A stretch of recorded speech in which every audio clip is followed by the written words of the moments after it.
Hello मेरे प्यारे दोस्तों, कैसे हैं आप सभी। मैं आप सभी का स्वागत करती हूं अपने गुरुजी के चैनल एसपीजा पे। और आज हम लोग करने वाले हैं 7.1 प्रश्नावली को, और ये हमारा पार्ट 3 होने वाला है। तो आप लोग अपने अपने सामने में किताब खोलेंगे और एक कॉपी भी ले लेंगे और देखेंगे कि आपका पहला क्वेश्चन आपको क्या बोल रहा है करने के लिए। तो पहला बोल रहा है कि 7.10 में सर्वांगसम रेखाखंडों को छांटिए।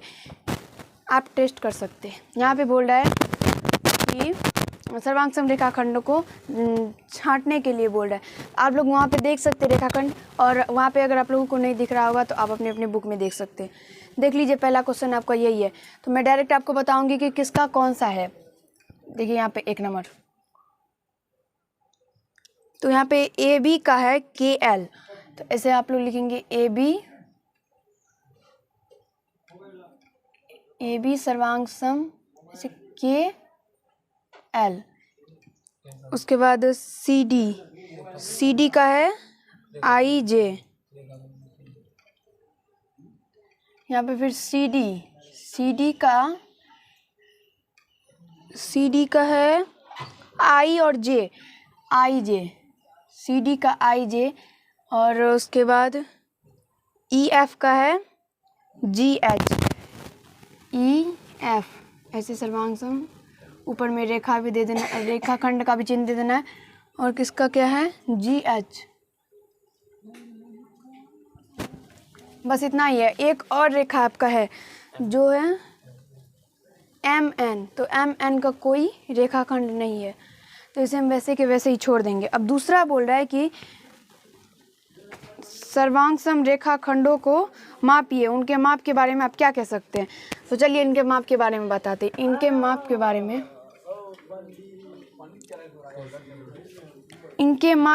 में आप क्या कह सकते हैं। तो मतलब बोल रहा है कि पहले रेखाखंड जो है ना, जो आप सर्वांगसम चुने हैं उसको मापने के लिए, और मापने के बाद बोल रहा है कि इसके माप के बारे में आप क्या कहेंगे। तो इसके माप के बारे में यही कहेंगे कि इसके माप समान है। इसके माप क्या है, समान है।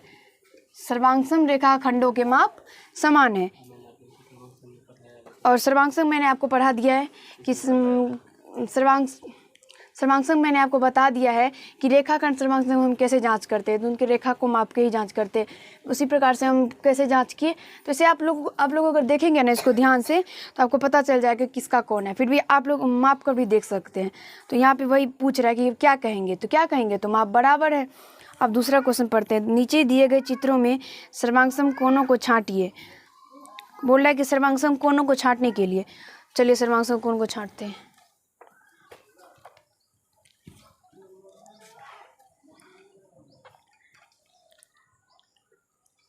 दूसरा का 1 नंबर है। तो पहला हो जाएगा कोण ABC का JKL। कोण ABC सर्वांगसम कोण JKL। और देखने से आपको पता चल जाएगा कि किसका कौन है। और उसके बाद दूसरा कोण DEF। तो चलिए कोण DEF, इसका सर्वांगसम हो जाएगा कोण GHI, कोण GHI। और उसके बाद कोण MNO, कोण MNO।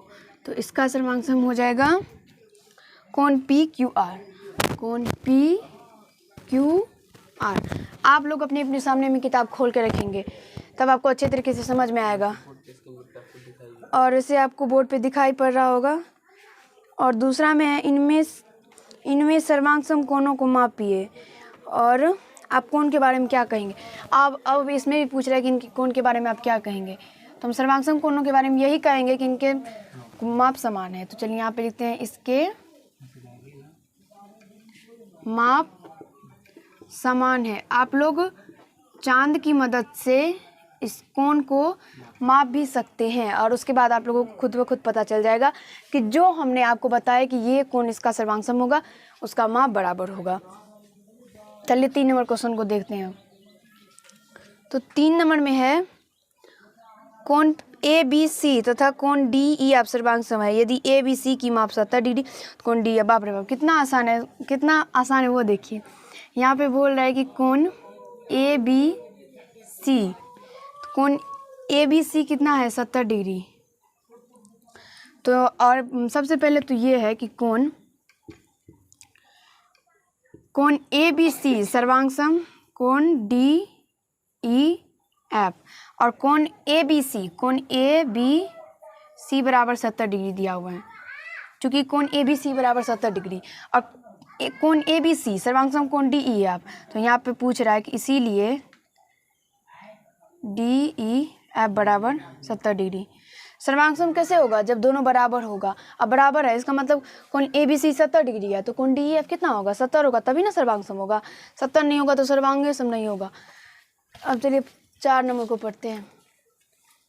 4 नंबर में है, नीचे दिए गए सर्वांग सम त्रिभुजों में प्रत्येक जोड़े में संगत भुजा संगत कोण बताइए।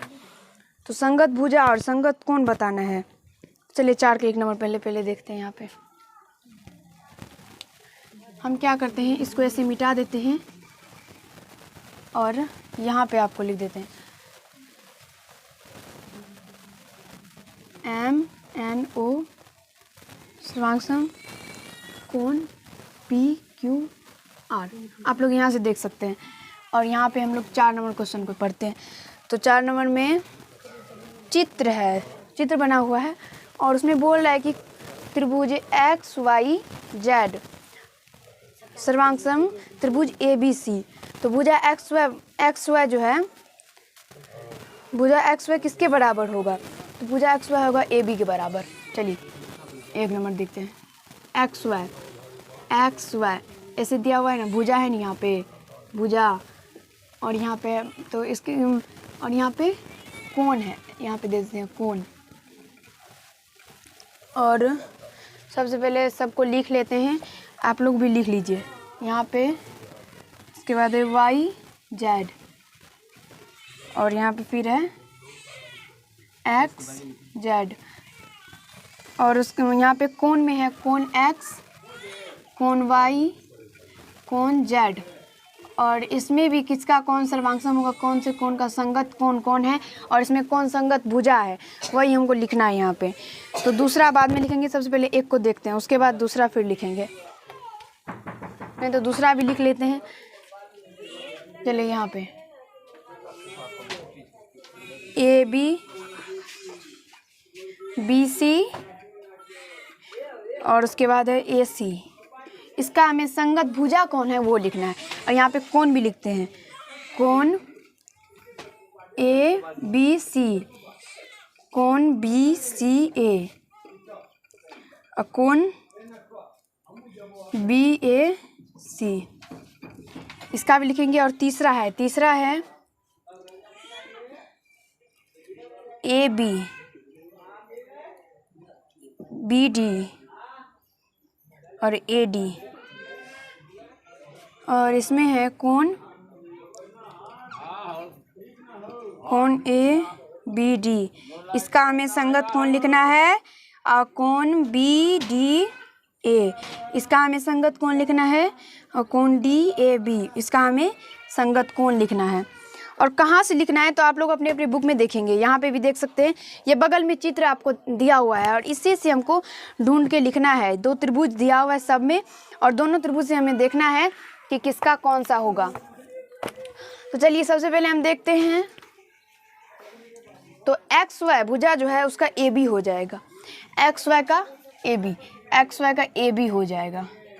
और उसके बाद है वाई जेड, तो वाई जेड का बी सी हो जाएगा, बी सी। और उसके बाद एक्स जेड है तो एक्स जेड का ए सी होगा, एक्स जेड का ए सी हो जाएगा। अब कोण है तो कोण एक्स का कोण ए, कोण वाई का कोण बी, और कोण जेड का कोण सी हो जाएगा।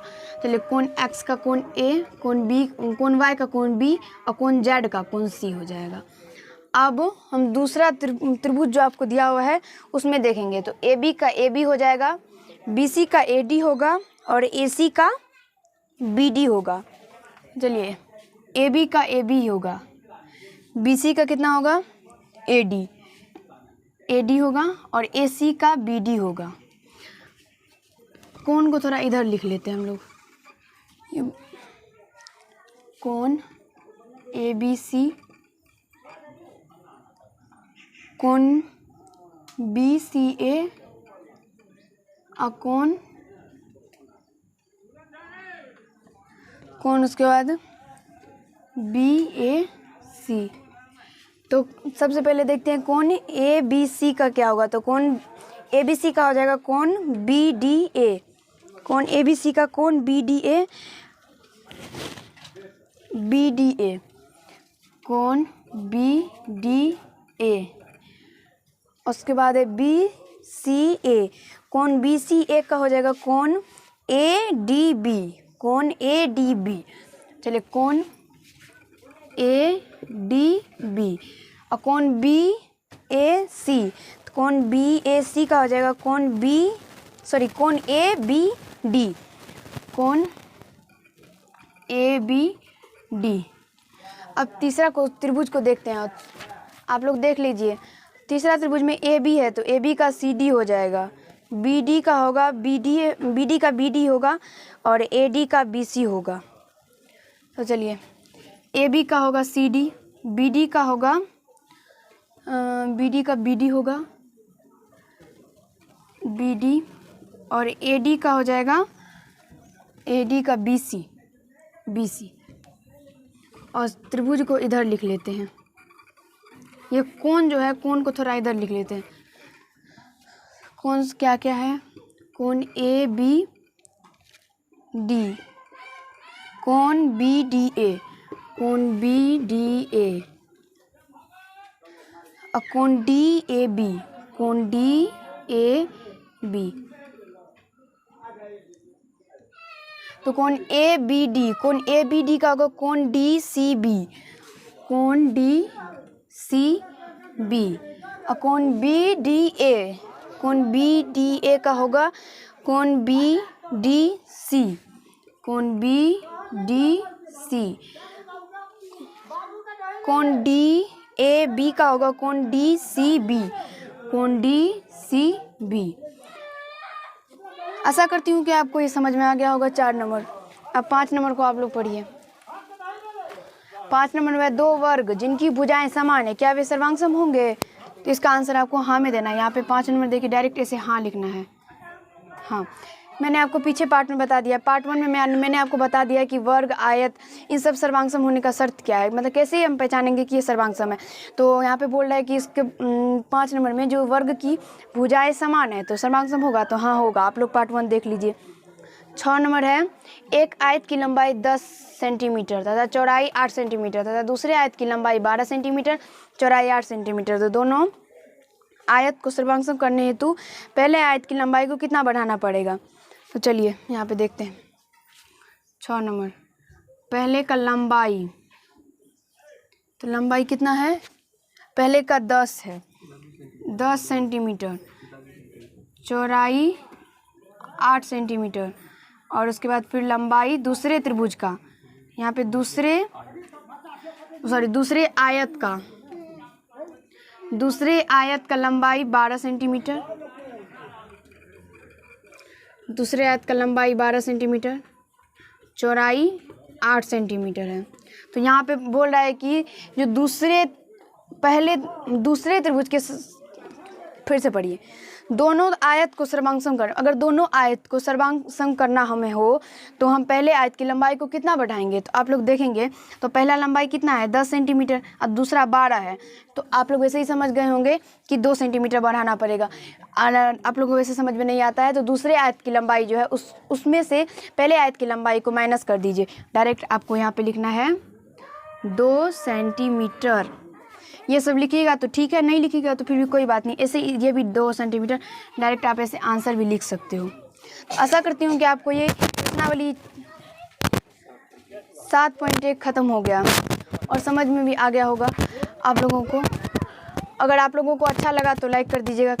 सॉरी दोस्तों, आप लोगों का एक क्वेश्चन और है 7 नंबर। तो चलिए हम आपको यहाँ पे 1 नंबर मिटा के बताती हूँ 7 नंबर।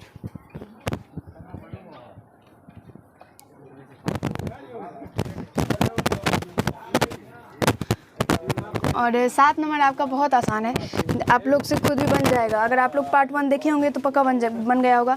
यहाँ पे है कि 7.12 में बने 2 वृत्त क्या सर्वांग होंगे? यदि हाँ तो क्यों सर्वांग होंगे? क्योंकि आप लोग देख सकते हैं दोनों वृत्त का जो त्रिज्या है वो समान है, दोनों का 2 सेंटीमीटर है, तो ये सर्वांग होगा। तो डायरेक्ट पहले यहाँ पे 7 नंबर दे के ऐसे हाँ आंसर देना है। और उसके बाद क्यों भी पूछ रहा है, तो क्यों में हम क्या करेंगे, तो क्यों में हम ऐसे जवाब देंगे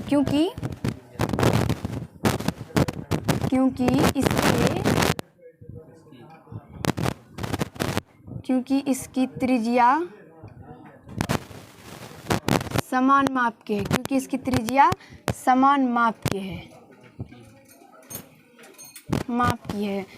क्योंकि इसकी त्रिज्या समान माप की। आपको डायरेक्ट ऐसे ही आंसर देना है, बस हो गया आपका। इतना ही क्वेश्चन है 7.1 प्रश्नावली में। तो अब हम लोग पार्ट 4 में 7.2 प्रश्नावली को सॉल्व करेंगे। अगर आप लोगों को अच्छा लगा हो तो लाइक कर दीजिएगा, अगर आपको समझ में आ गया हो तो कमेंट कीजिएगा, और चैनल पे अगर नए होंगे तो चैनल को सब्सक्राइब कर लीजिएगा। धन्यवाद। आज इस पार्ट में हम लोग इतना ही करने वाले हैं। है अगला।